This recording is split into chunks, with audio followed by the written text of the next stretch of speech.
Bonjour à tous, alors pour cette petite vidéo, je vais vous montrer un petit truc, comment alléger votre sac à dos lors de vos randonnées. Donc ce truc consiste seulement à faire des trous dans l'étui de votre couteau, s'il est en plastique, pour ainsi enlever du matériel, donc enlever du poids. Ce truc s'adresse surtout à ceux qui veulent sauver le plus de grammes possible, parce que c'est sûr qu'on ne sauvera pas une livre en faisant ça, mais 2-3 grammes de moins, c'est déjà ça.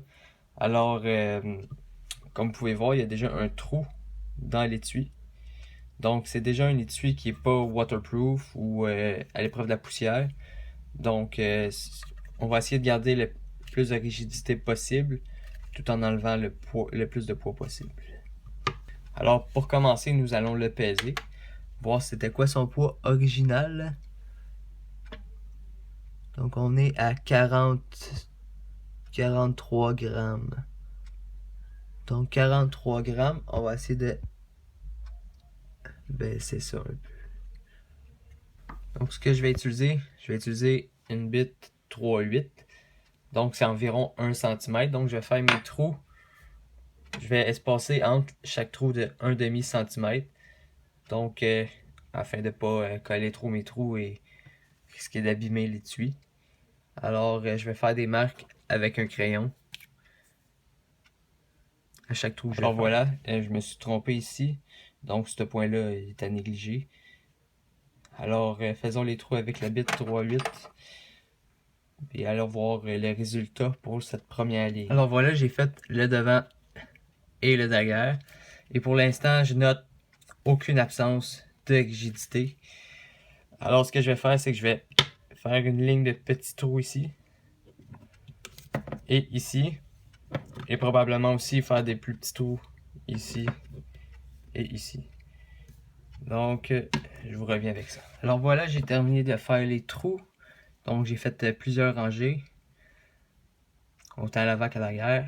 Ici, j'ai pu faire un gros trou. Ici, il y avait le système qui faisait qu'il retient le couteau dans l'étui. Donc, j'ai pas fait des plus gros trous pour pas, dans le fond, nuire à la fonctionnalité du couteau.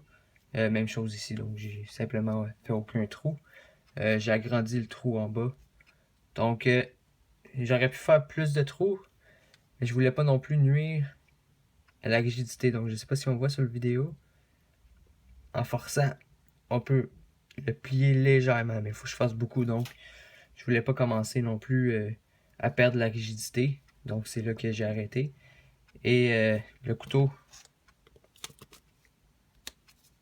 il fait super bien encore.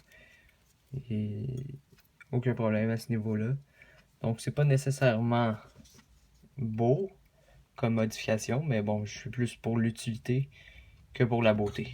Alors, voyons voir combien de grammes que nous avons perdu.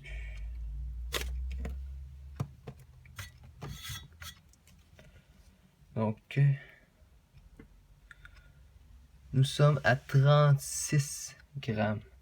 Alors, nous avons perdu 7 grammes. Donc, c'est sûr que 7 grammes, ça peut sembler pas beaucoup, mais 7 grammes, c'est 7 grammes. Donc, pour ceux qui, dans le fond, qui sont rendus à couper la poignée de leur brosse à dents pour sauver peut-être un demi-gramme, alors ça, c'est peut-être une meilleure modification. Donc, moi, je suis pas rendu encore à couper la poignée de ma brosse à dents, mais ça, c'est une modification qui coûte rien et qui permet définitivement d'alléger le produit. Donc, si j'aurais jamais pensé de le mettre après ma ceinture, j'aurais pu enlever aussi la ganse pour sauver peut-être 1 ou 2 grammes. Par contre, j'aime mieux le garder. Alors voilà, j'espère que ça vous a plu pour vous aider à vous alléger. Donc, ça ne fonctionne pas juste avec les étuis à couteau, ça peut fonctionner avec peu importe. Là. Si vous avez entre autres une étui pour une scie pliante ou peu importe, n'importe quoi que vous pouvez alléger de cette manière en enlevant du matériel sans perdre de flexibilité. Alors allez-y, ça vaut la peine. Alors merci.